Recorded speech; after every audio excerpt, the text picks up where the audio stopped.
Oke, kita kembali lagi part 2. Kemarin di video yang bongkar ini ya, Tatula 103 XL yang di part satunya ya, yang belum selesai di grease ulang dan belum selesai dibersihkan. Kita lanjut lagi.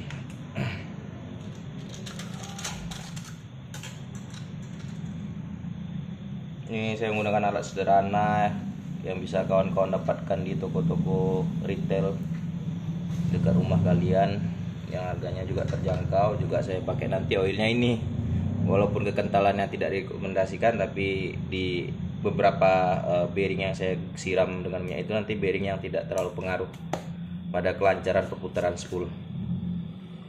Alat yang kita butuhkan yaitu kunci pas nomor 10 nantinya untuk buka nut ini, karena semalam saya udah buka bagian pengunci ininya ya, jadi saya tinggal buka ini lagi. Kunci pas nomor 10, kalau bisa kuncinya yang ukuran 10-nya yang bulat, yang penuh, karena menjaga kualitas si murnya ini. Oke, di Tatula 103 XL ini ya, knopnya masih yang di seri 2016 ya, masih old ya, tapi sebenarnya ini nyaman digunakan, hanya saja bentuknya kayak kecebong. Tapi saya ini Zionnya, ini yang dimaksud dengan Zion Stardrag ya. Materialnya dari jauh terlihat biasa aja, berwarna abu-abu. Kalau didekatin itu ada seperti bayang-bayang karbon di sini, ada bayang-bayangnya. Mungkin kurang jelas. Kebetulan di punya saya, yang punya sayanya ini udah di upgrade menggunakan aluminium dari brand Comexus. Yang punya teman saya mungkin nanti dia upgrade juga yang merek ZPI. Nah, di sini ada pair yang kemarin owner sebelumnya masangnya terbalik. Kita langsung, biar di video ini kita ringkas secepat mungkin.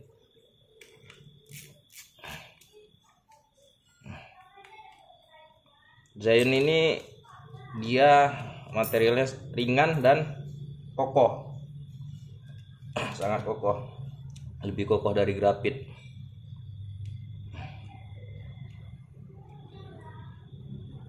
Buat teman-teman yang berada di Indonesia yang sering menggunakan bed casting, tipe katrol bed casting yang targetnya toman, snakehead, gabus ataupun cana, itu sangat direkomendasikan menggunakan katrol ini ya, Dewa Tatula yang rasio 8, karena beberapa pakar saya dengar mengatakan untuk bermain tipe ikan snakehead itu responnya, umpannya rata-rata di retrieve harus cepat. Seperti toman kita tahu kan, kalau jadi retrieve pelan, yang nyambar juga nanti ukurannya di bawah 8 on. Kalau untuk gabusan mungkin bisa menggunakan rasio 7 atau 6. Kalau untuk menggunakan umpan slater, buzzbait, ataupun kita bilang TikTok atau dompeng ya, itu memang harus butuh rasio 8, kalau bisa 9, atau menggunakan Zillion 10.0.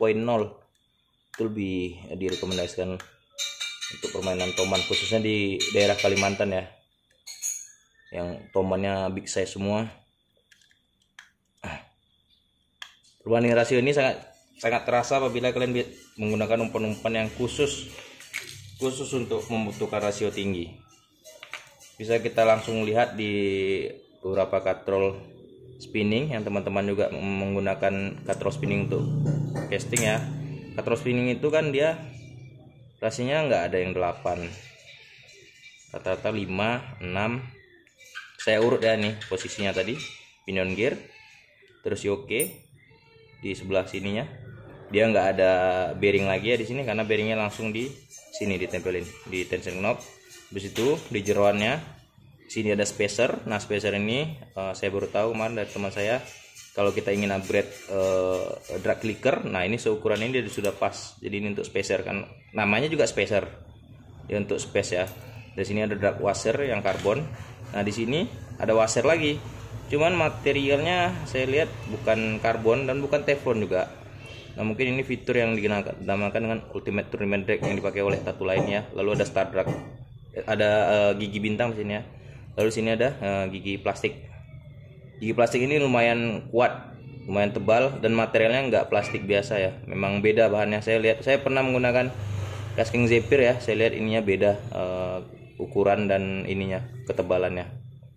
Oke, kita langsung ke pokok masalahnya, kenapa dia nggak lancar kemarin kita retrieve atau kita putar spoolnya, terasa tersendat atau ada yang menghalangi.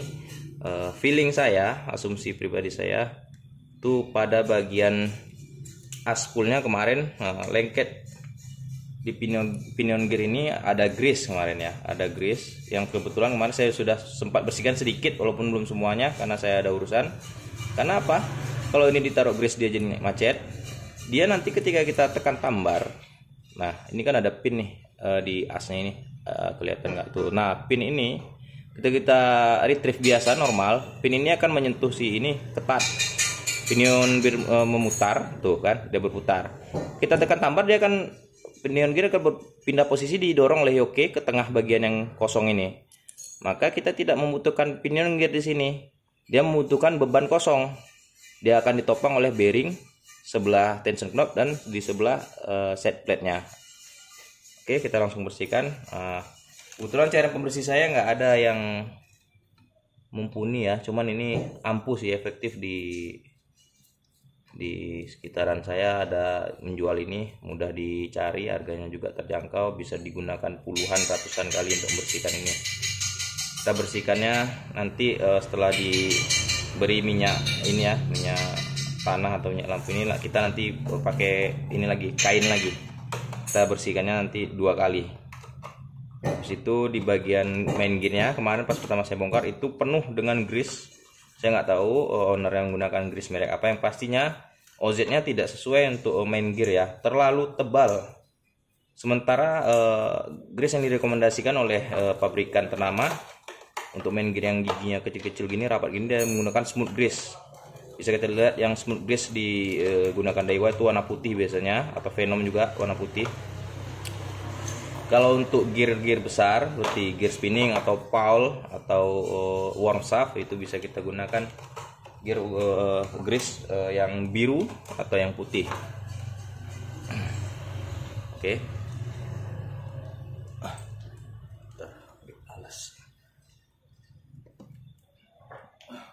Oke, kita kasih alas di bagian yang sudah dibersihkan ya, agar tidak terkontaminasi oleh alien-alien yang ada di sekitar saya.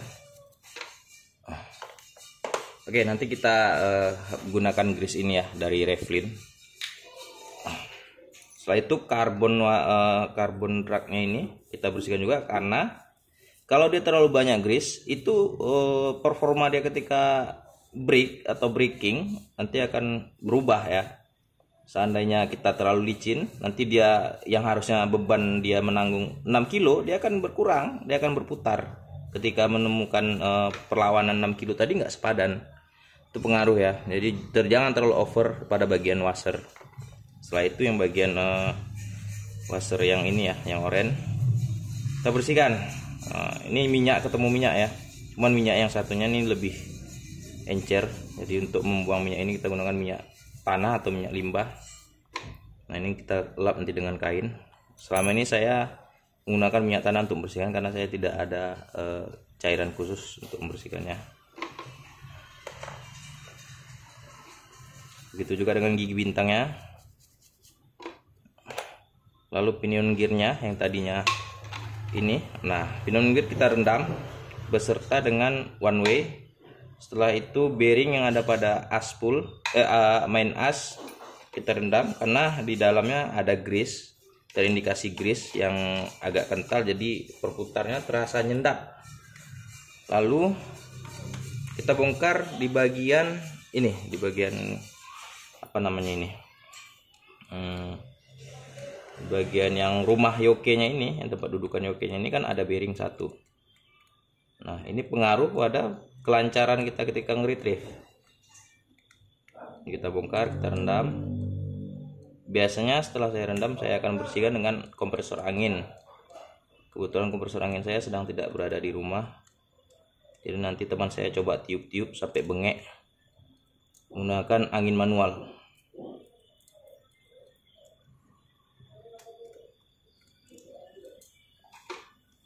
seberapa efektif kita membersihkan bagian ini katrol kita itu tergantung pemakaian. Tidak harus menjadi rutinitas sekali seminggu atau sekali sebulan, enggak. Acuan kita adalah kita lihat bagaimana jam terbang kita menggunakannya, ataukah kita kebetulan ketika pulang dia terkena hujan hingga basah kuyup, atau dari laut atau dari sungai. Kita lihat jam terbang dia. Nah, ini rumahnya saya bersihkan ya biar nggak berat katrolnya, karena katrol udah berat juga, 215 apa 200 berapa itu, 20 tambah grease-nya berapa gram lagi udah tambah berat beban dia. Sekarang zamannya dimana alat casting ini dibikin semakin ringan agar tangan tidak mudah lelah.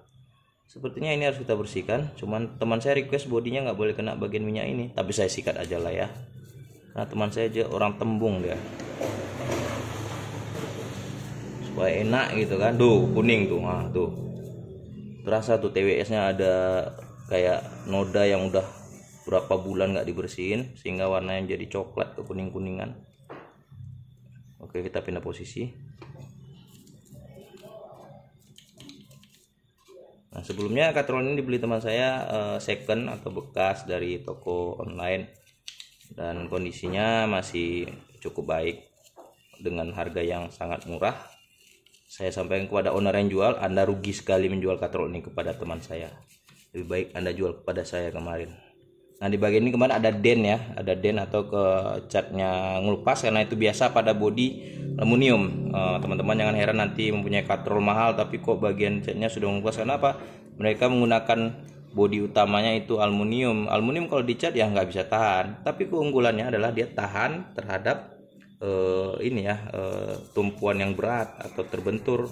Beda dengan grafit atau CI 4 Plus nih, dia terbentur langsung.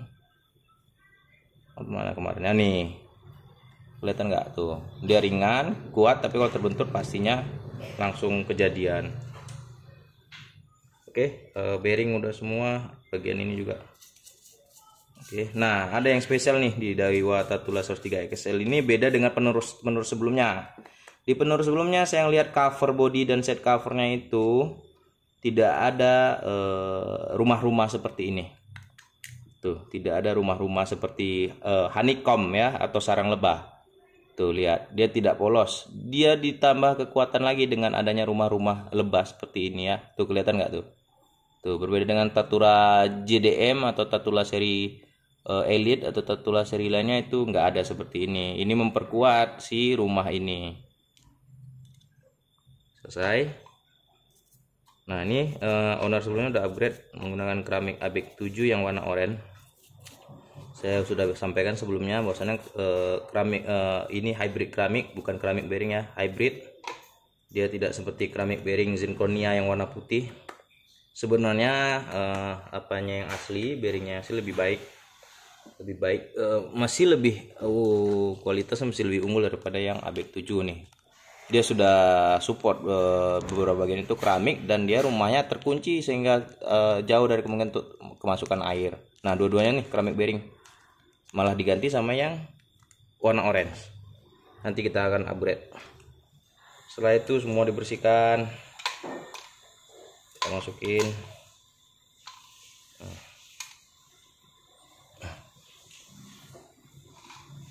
Oke, termasuk yokinya. Yokinya sebentarannya karena bahannya plastik.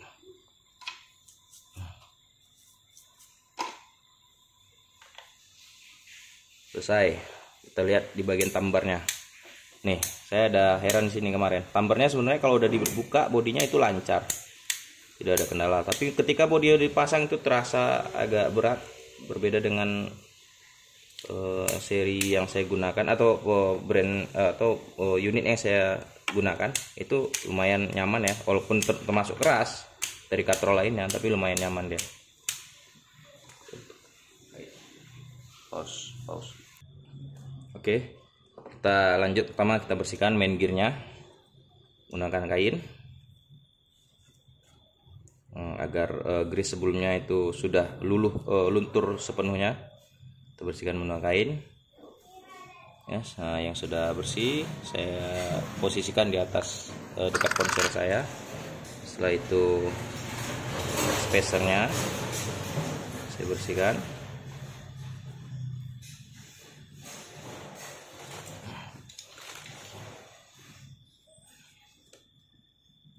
Sampai kadar minyak sisa ini terasa tidak begitu melekat ya, karena dia juga minyak yang licin, jadi kita pastikan dia sudah terasa memang agak kering.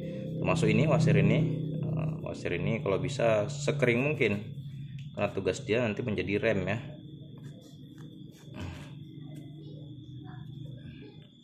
Oke, karbon washernya juga.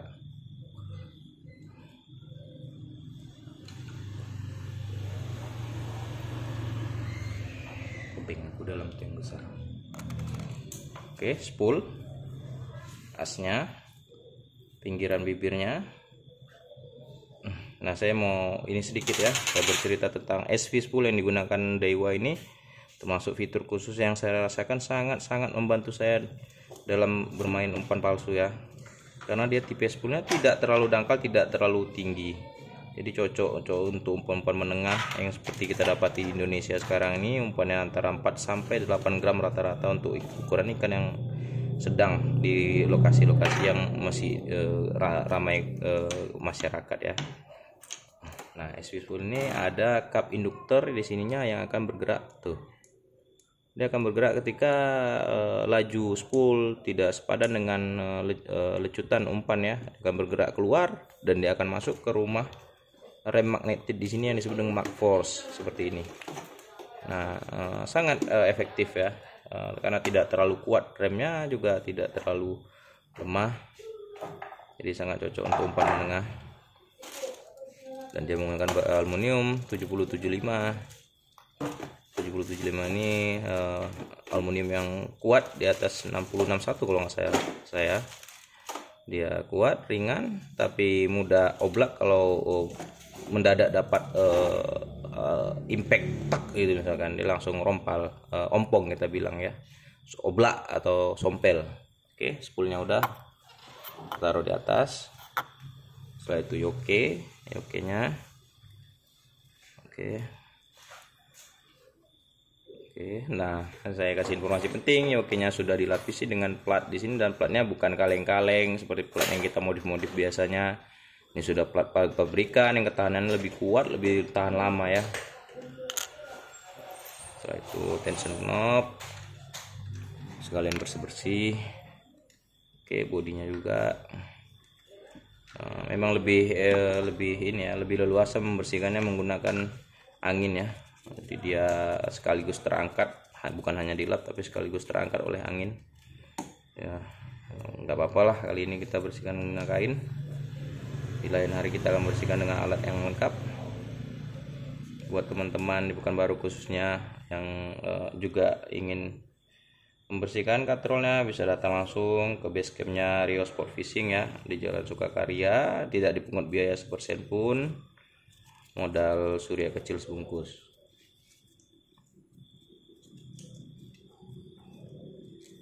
Oke, fitur towing juga sangat-sangat saya minati di seri Daiwa ya, karena sangat membantu saya dalam melakukan skipping, pitching, dan flip cast. Dan dia tidak perlu memukul umpan terlalu kuat, dia sudah membuka line begitu besar. Sekiranya seperti katrol spinning, layaknya Anda bermain katrol spinning, seperti itulah menggunakan towing system. Oke, kalau teman-teman tidak percaya silakan rasakan sendiri manfaatnya. Towing system ini sangat pengaruh besar, menambah jarak jangkau lempar sekitar 4 meter dari katrol biasa kalau lempar pelan. Kalau dilempar kuat lebih jauh lagi, katanya bisa sampai ke Jepang. Oke, sudah selesai.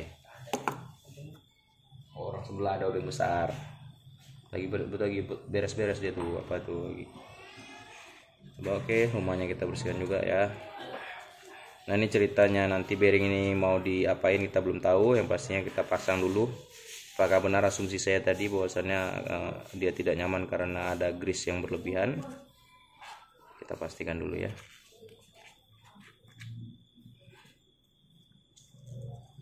Oke. Lalu ini apa perlu dibersihkan?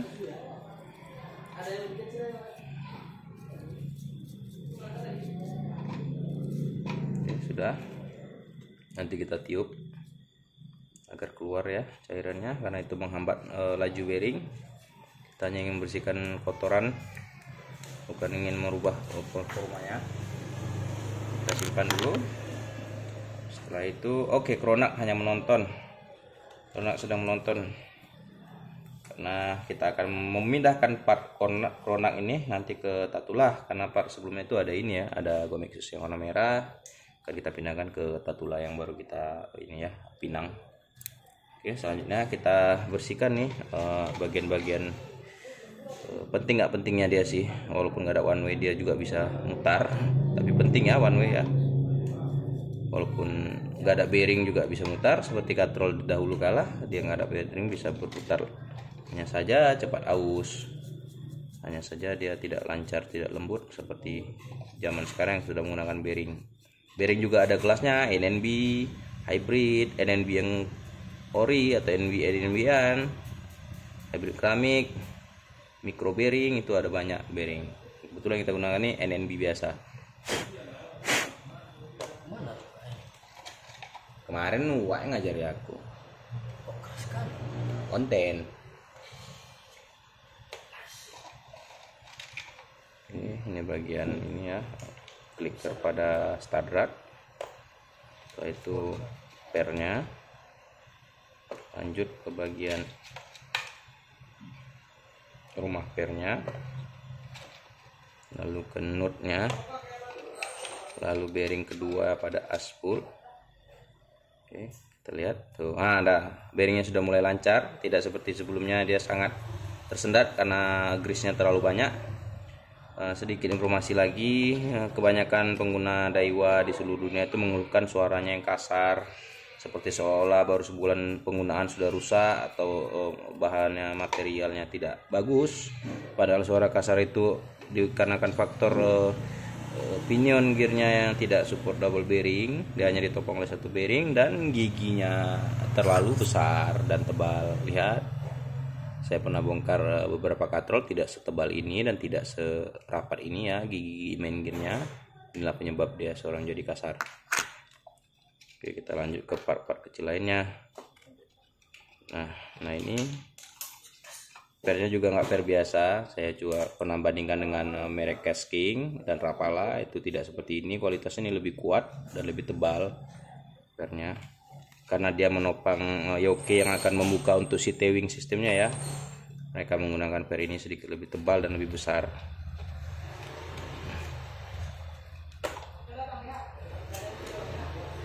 Oke, bagian bilas-bilas sudah selesai. Kita langsung masuk bagian perakitan.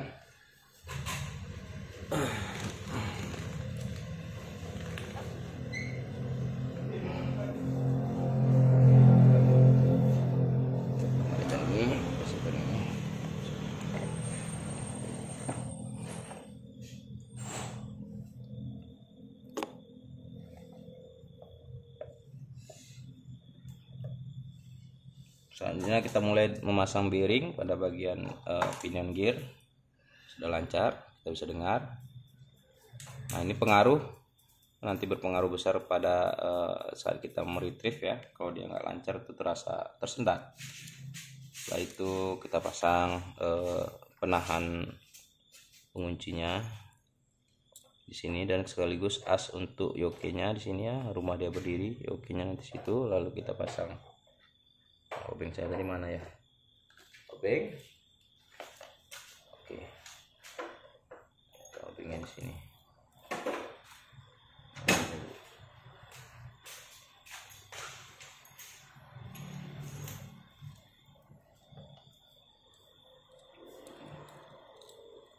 Kapan bagian bearing tadi kita lumasi dengan oil? Nanti setelah ini terpasang. Bisa saja tadi kita lumasi cuman agak meluber ya di tangan kita nantinya. Jadi itu sama saja, kita posisinya nanti oiling dari sini atau oiling dari sini itu sama saja, karena sifatnya cairan adalah mengalir. Tidak perlu terlalu banyak memberikannya, karena juga dia celahnya sempit, tidak perlu terlalu banyak kita lumasi. Apakah posisinya udah benar? Saya lupa ya. Oke-nya ini ya, kita tes dulu oke-nya, masukkan ke sini. ternyata saya terbalik masangnya. Saya pindah posisi dulu di lubang nomor 2 karena ini sepertinya mereka produksi massal rumah Yoke ini untuk seri yang lain ya dari Daiwa. Jadi ketika nanti ada seri Daiwa lain yang ukuran rumah Yoke yang sama, tinggal dipindahkan ke lubang yang ini. Karena itu sangat efisien ya, mengirit waktu, biaya, ada 1 kali produksi untuk semuanya. Namanya spare part kan, kalau dibikin spare part ini untuk ini beda-beda itu lumayan repot juga si pabrikannya. Nah, kita coba pindahin ke sini.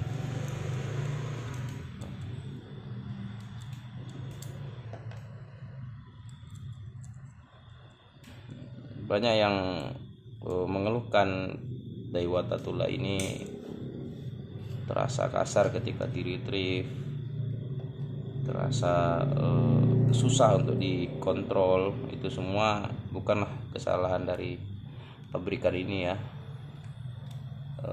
itu ilmu kita yang belum cukup untuk mempelajari, memahami penggunaannya. Karena sejatinya katrol ini tipe bed casing yang overhead di bagian atas, maksudnya tipe katrol yang berada di posisi atas joran itu sejatinya diciptakan awalnya itu untuk mempermudah kita untuk casting.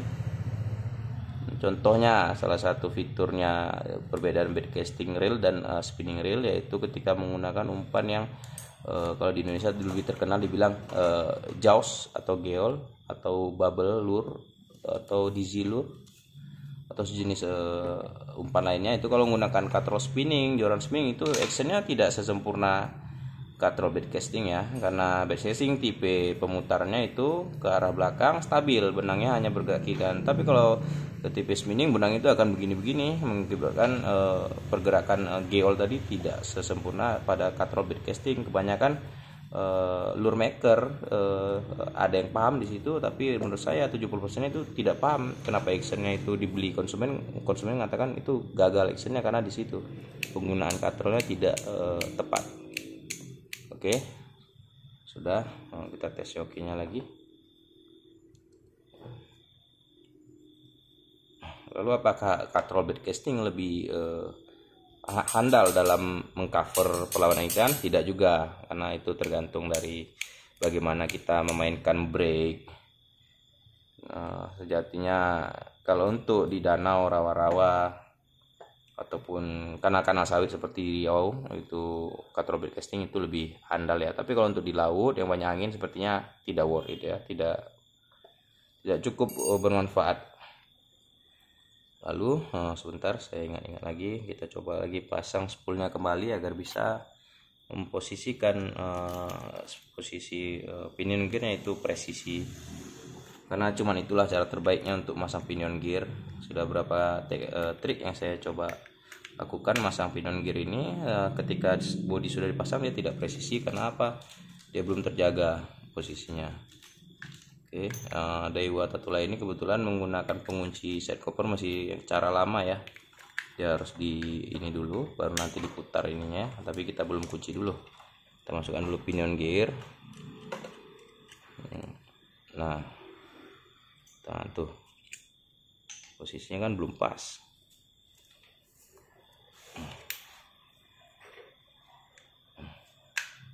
Ntar kita ulang lagi sekali lagi. Oke, seperti ini kan. Nah, sudah ada center ya, acuan dia di tengah. Sudah ada bagian untuk menjaga dia tetap di tengah. Baru kita masukkan oke kepada pinion gear. Oke, kita angkat dulu pinion gearnya, kita masukkan yokinya. Oke, sudah masuk. Oke, sudah di tengah. Kita coba tutup menggunakan ini. Oke, nah tuh lancar kan spoolnya tuh. Perkiraan saya tadi benar. Pengaruh dari grease dia sehingga dia menjadi terasa terlalu berat spool ini. Mungkin owner sebelumnya menganggap katrol ini tidak bisa melempar jauh, tidak bisa long cast, sehingga katrolnya harus dijual. Padahal ini sangat jauh ya. Saya ngelempar itu satu tangan dengan tenaga sedang bisa nyampe 40 meter lebih. Bisa cek videonya di akun YouTube saya. Nah ini sangat jauh katrolnya, sangat direkomendasikan untuk di Indonesia ya, bisa lempar dekat, bisa lempar jauh. Oke, kita lanjut ke part berikutnya, yaitu start gigi bintang ya, gigi bintang untuk ini ya, untuk membuka tambar ya. Ini ya, di sini nanti dia bekerja seperti ini. Oke ya, nah ini dia tadi posisinya belum semula, saya terbalik masangnya, harusnya seperti ini. Nah tuh, kita bisa lihat sama-sama dia masih dibalut dengan minyak tipis. Nah ini akan pengaruh ke performa dia ya, kita keringkan lagi. Oke, kita kembalikan ya posisinya. Oke, seperti ini ya. Nah, teman-teman yang nantinya kalau buku manual Daiwa Tatulanya hilang, nah di video ini kalian bisa lihat posisi awal dia ya, yang awal dia ketika beli dari pabrik. Karena saya masih ingat betul dengan katrol pertama saya dari seri Daiwa. Setelah itu kita akan masukkan ini washer. Nah di washer ini, agar ultimate turnamen drag ini maksimal kerjanya, kinerjanya seperti yang diselesaikan oleh Daiwa, oleh insinyur-insinyur mereka. Nah itu harus dikasih grease tipis saja, tidak perlu terlalu banyak, karena nanti fitur ini akan terasa sangat bermanfaat ketika kita perlawanan ikan tuh di atas 4 kg ke atas. Ini akan sangat-sangat menguntungkan kalian bagi pengguna Daiwa. Saya sudah rasakan bagaimana dia memberi manfaat pada fitur ini ya. Sulit untuk dijelaskan, hanya bisa dirasakan. Hanya tangan kita yang bisa rasakan. Kalau dijelaskan saya belum bisa memberikan bahasa yang baik untuk membuat penonton mengerti. Baik, kita lanjut kepada main gear atau gear utama dia. Nah ini lihat, saya terpesona oleh main gearnya yang masih baik-baik saja. Dalam status berapa tahun penggunaan si owner saya nggak tahu, dia masih baik-baik saja, tidak ada pengurangan yang signifikan ya, masih dibilang 93% lah menurut saya posisinya. Walaupun bodinya udah mulai banyak yang lecet ataupun tidak terawat, tapi ininya masih baik-baik saja.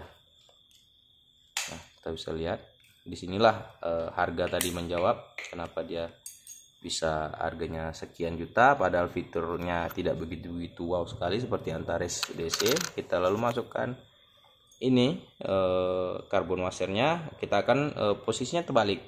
Kalau yang tadi washernya dikasih grease pada bagian atas, kalau yang ini kita kasih grease pada bagian bawahnya. Jadi grease ini kita lumasi ketika washer itu ketemu dengan part main gear, karena yang bawah tadi kan ketemu part main gearnya pada bagian atasnya, sisi atasnya. Kalau washer karbon ini ketemu pada bagian bawahnya. Kita berikan lagi ini sedikit. Dan dia karbon washernya juga berbeda ya dari brand yang lain saya pernah rasakan. Saya belum coba bongkar yang Shimano. Nah ini posisi yang sudah di grease, kita akan posisikan dia ke bawah, bertemu dengan main gear. Lalu kita masukkan spacernya, tidak perlu di grease karena spacer ini tugasnya menjadi space agar dia menjadi padat ya. Dia juga menjadi ini ya, proporsional ya di bagian gear ini kekuatannya. Kecuali Anda mengupgrade ini menjadi drag clicker, Anda bisa gantikan itu kepada drag clicker. Oke, next kita lanjutkan, masukkan ke bagian ini, apa saya lupa namanya, part one way asnya ininya ya, apa namanya ya, selongsongnya, anggap ya ini selongsongnya, saya lupa namanya. Lalu one way nya apakah perlu kita kasih grease? Sebaiknya dilumasi grease tipis-tipis saja, karena nanti bisa terlalu licin dan dia akan dol ya, kita bilang ya, kita nyebutnya dol biasanya, atau loss, terlalu banyak dia tipis-tipis saja. Lalu kita masukkan dia ke dalam ini.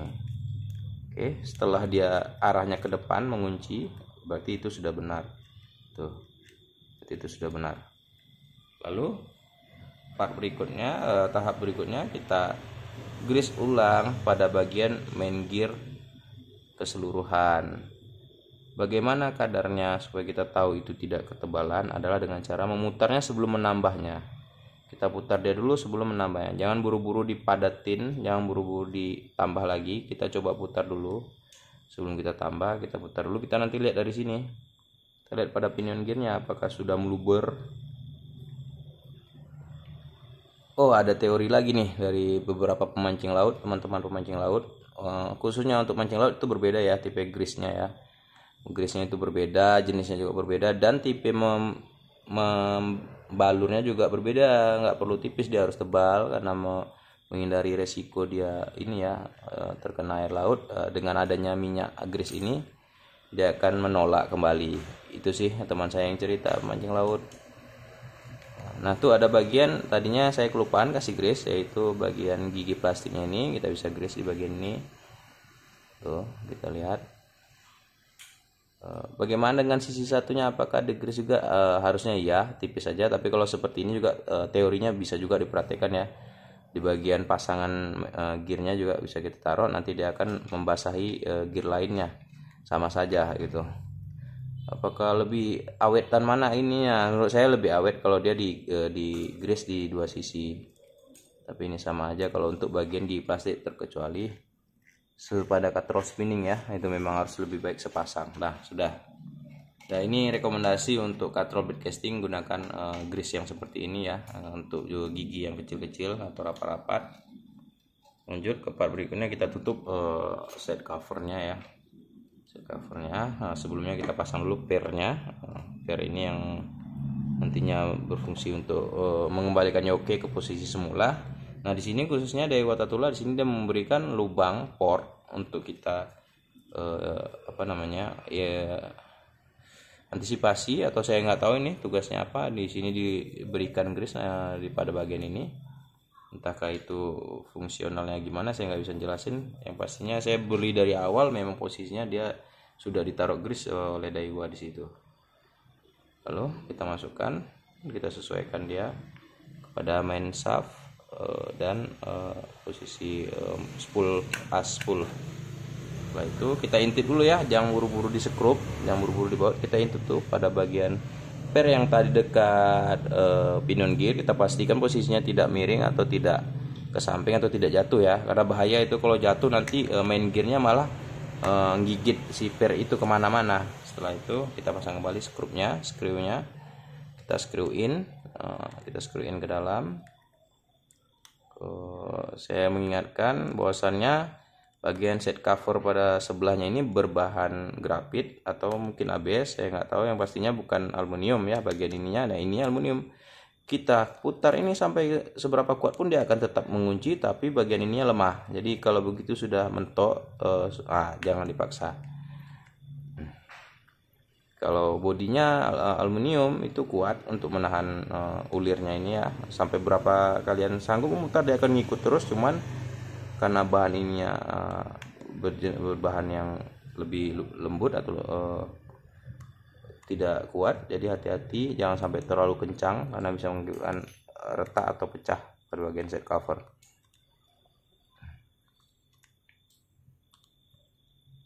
Oke, maintenance gear ini bisa dibilang lama-lama cepat ya, lama-lama sepertinya kesannya lama atau kayaknya cepat padahal lama. Oke, kita sudah rasakan ya. Kita lanjut bagian bearing kedua. Ini dia bearing kedua. Nah, di bearing kedua kita bisa langsung nanti ini ya, langsung dikasih oli apa minyak, bukan grease ya, jangan grease lagi, nanti dia akan menjadi ketat, padat lagi, tidak lancar lagi dia. Nah, kita bisa kasih sedikit saja. Setelah itu kita pasang ringnya tadi, mana saya lupa taruh. Ring ini yang menahan jarak antara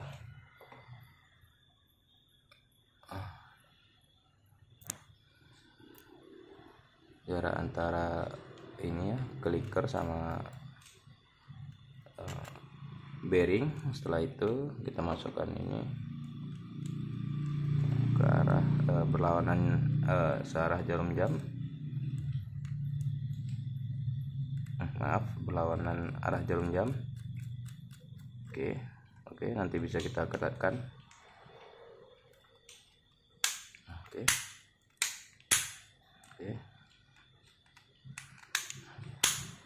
Ini terasa berbeda ya tambernya dari kita beli awal. Sebentar saya pastikan lagi.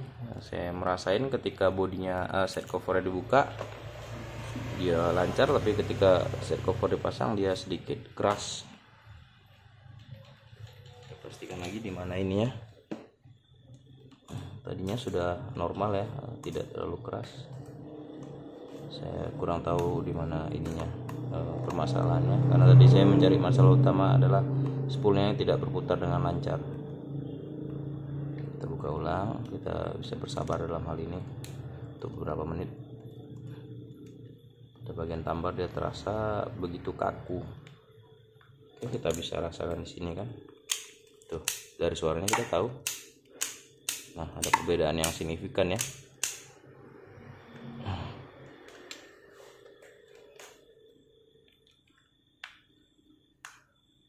Oke, buat teman-teman caster, podcaster atau angler di seluruh Nusantara, kita bisa sama-sama sharing untuk ini ya, sama-sama berbagi ilmu dalam permasalahan dunia baitcasting ya, karena baitcasting ini sangat menarik untuk diulas, sangat banyak ininya ya, teknik-teknik apa saja yang harus kita pelajari, apa saja yang sudah disematkan pada katrol kita sehingga harganya begitu mahal, tapi kita hanya bisa lempar satu teknik kan, sangat ini menurut saya sangat rugi. Jadi kita bisa sama-sama sharing, sama-sama berbagi ilmu supaya Indonesia ini lebih banyak lagi para pemancing castingnya dalam mempraktekkan lemparan di spot. Walaupun kebanyakan spotnya itu hanya mengandalkan dua teknik ya, teknik lempar samping dan lempar atas, tapi sebaiknya kita juga mempelajari teknik lainnya agar pemancing Indonesia itu tidak monoton ya, supaya yang ditampilkan itu di YouTube itu lebih menarik gitu, keren gitu. Kayak orang, kita lihat orang yang berada di luar negara kita, mereka keren menggunakan katrol casting itu seperti sudah atlet ya, atlet profesional. Mereka paham betul ininya apa ini yang bermasalah. Ketika set covernya dibuka, tambar ini lancar, tidak ada masalah tuh. Nah, sama lembutnya dengan yang punya saya tadi. Ketika dia ditutup set covernya, dia langsung terasa berat atau ada yang nyangkut. Kita ulang lagi set covernya, kita pasang lagi set covernya ya, apakah masih seperti tadi. Nah,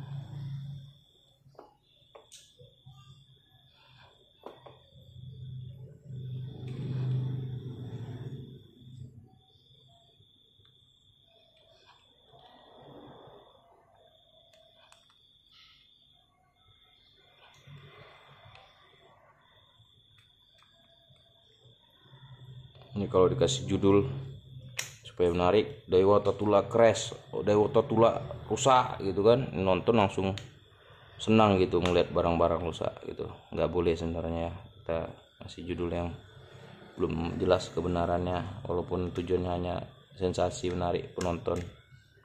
Lebih baik kita berbagi ilmu yang benar-benar berguna tanpa harus nyeleneh.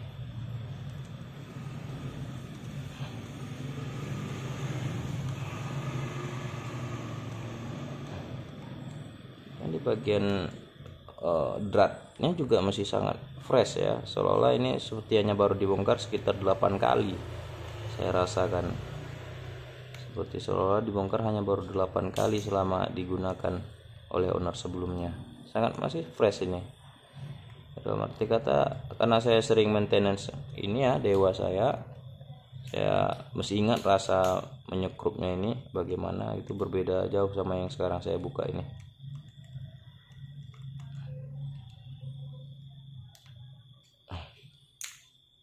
Oke, selanjutnya kita masukkan lagi ininya, bearingnya.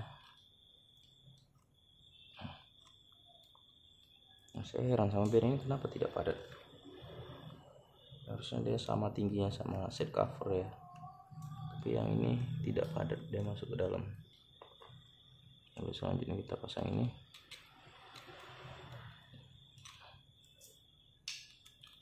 kita tes lagi apa yang terjadi dengan katrol ini.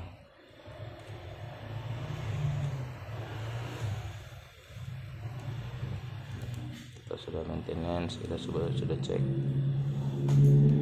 kenapa tambarnya masih keras.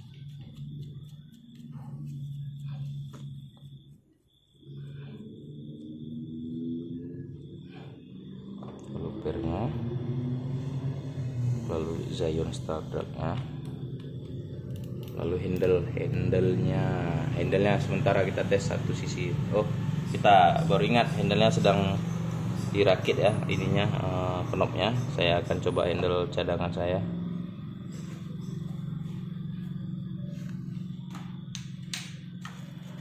Spesial berapa?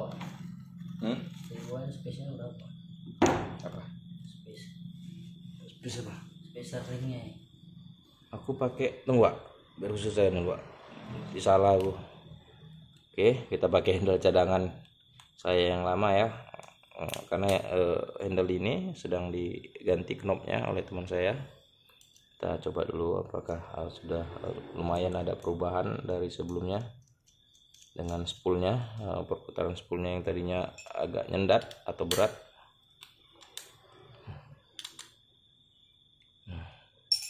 Oke, kita lupakan dulu yang lain, kita fokus ke sini ya. Nah itu, oke, kita kasih lagi grease pada bagian worm shaftnya.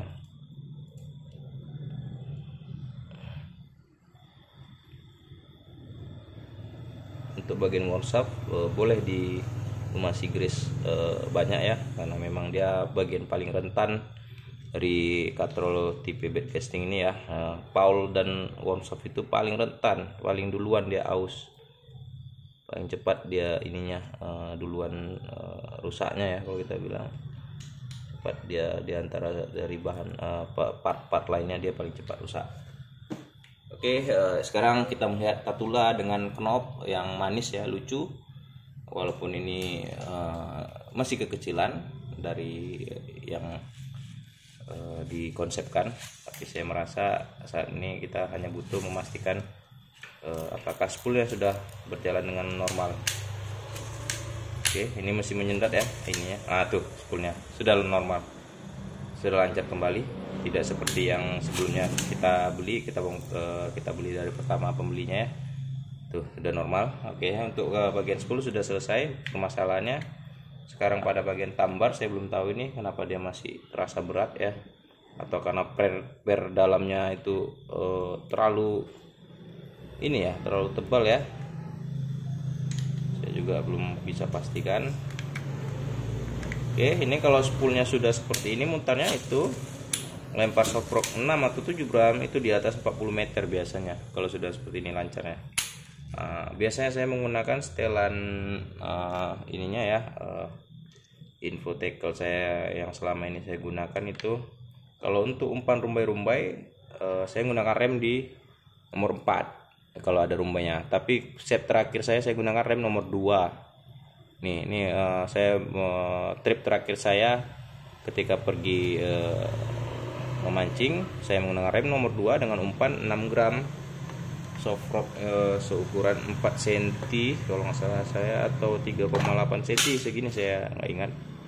Nah ini curut mungkin 7 gram ya, saya menggunakan soft rock seukuran ini, saya lupa di mana soft rocknya. Segini kurang lebih saya bisa jangkau 40 meter ke atas, sekitar sekiranya 42 atau 45 meter, saya nggak begitu ini. Oke, baterai saya mulai lemah, jadi flashnya tidak hidup lagi ya. Kita lanjutkan ke katrolnya. Nah ini katrol saya dengan rem nomor 2, brake-nya di nomor 2, tension knobnya dibuka 75% dari kelonggaran ya. Dalam arti kata 75% itu bukan dari total keseluruhan dia diputar. Kita padatkan sepadat-padatnya dulu, atau kita longgar selonggar. Lalu dari 100% kelonggaran kita ukur dia berapa persen dia terbuka. Dan saya sering buka dia di 75%. Nah, saya menggunakan rem nomor 2, saya lupa cerita. Rem nomor 2 saya tadi, brake-nya nomor 2, saya berani buka segitu walaupun saya sudah upgrade pada bagian bearing. Saya sudah upgrade pada bagian bearing ya. Nah, karena saya sering kali ketemu sama teman-teman yang di spot ketika pergi casting, saya sering ketemu dengan break nomor 8 atau 10. Saya nggak tahu break nomor 10 itu bagaimana susahnya ngelempar jauh dengan tenaga yang sedikit gitu. Karena saya tipe pemancing irit tenaga, saya nggak suka terlalu capek karena besoknya saya akan berpengaruh pada pekerjaan saya. Nah, saya upgrade di bagian keramik bearing yang warna putih atau zirconia, yang jelas-jelas ini lebih licin daripada keramik bearing bawaan dari Daiwa, dan ini sangat-sangat licin ya.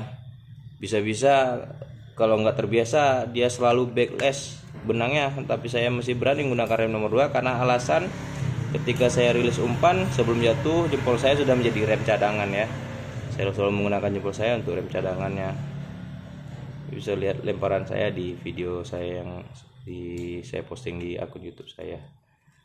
Nah, kita lihat ini tension knap terbuka 75%, belum 100% kelonggarannya tuh. Masih ketat. Oke, kita lanjut ke katrol sebelumnya. Masalah tambar tadi belum selesai ya. Nah, ini tambar belum beres nih.